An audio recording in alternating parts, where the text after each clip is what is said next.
नमस्कार। पितृदोष। अगर आप अभी से 35-40 इयर्स पहले जाएं तो पितृदोष की चर्चा इतनी नहीं होती थी।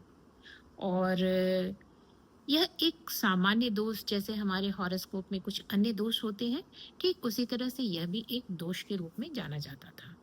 लेकिन आज के डेट में जब हमारे पास आते हैं लोग अपने हॉरोस्कोप की रीडिंग के लिए, उस समय लोग प्रेजुडिस रहते हैं और उनका यह सोच होता है कि जो उनकी परेशानी है उसमें कहीं ना कहीं पितृदोष ही रिस्पॉन्सिबल है।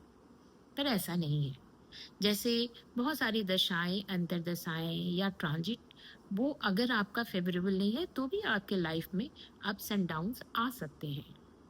इसलिए अपने हर एक परेशानी के को पितृदोष उसका कारण बनना, यह मेरे विचार से सही नहीं है।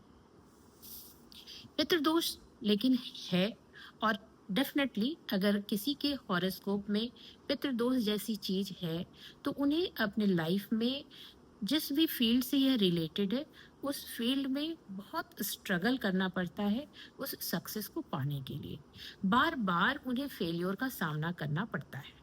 फॉर एग्जाम्पल, अगर पितृदोष आपके संतान के घर से रिलेटेड है तो आप देखेंगे कि ऐसे में या तो कंसीव होता ही नहीं है विदाउट एनी रीजन। कोई भी मेडिकली आप फिट भी हैं लेकिन फिर भी आपको संतान नहीं हो पाती। या कुछ लोग ऐसे भी हैं कि सब कुछ सही होने के बाद भी उनको बहुत ज़्यादा मिसकैरेज या बच्चे के बर्थ के बाद उसका डेथ हो जाना, ऐसी सिचुएशंस का सामना करना पड़ता है। वैसे ही अगर करियर से रिलेटेड है तो सब कुछ सही होने के बाद भी जो जगह आप डिजर्व करते हैं वो नहीं मिल पाती है। आपको उसके लिए बहुत एफर्ट करना पड़ता है। जहाँ दूसरे लोग 10-15 या 20% एफर्ट करते हैं तो आपको मोर देन 100% एफर्ट करना पड़ता है, तब आप उस जगह तक पहुंच पाते हैं। यानी कि संघर्ष बहुत बढ़ जाता है। और इसलिए शायद लोग पितृदोष से डरते हैं कि पितृदोष अगर उनके हॉरोस्कोप में होगा तो उनको बहुत सारी परेशानी आएगी, उनको लाइफ में फेस करना पड़ेगा।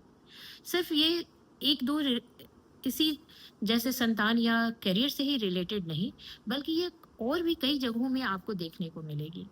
जैसे मेंटल इलनेस, डिप्रेशन, या फिर कोई डिजीज जो आपके कई जेनरेशन्स में आपको देखने को मिलेगी। आपके दादा, उनके बाद परदादा, दादा या चाचा, इस तरह से कई जेनरेशन में ये आपको देखने को मिल सकती है। इसलिए पितृदोष अगर आपके हॉरोस्कोप में भी बन रहा है तो इसका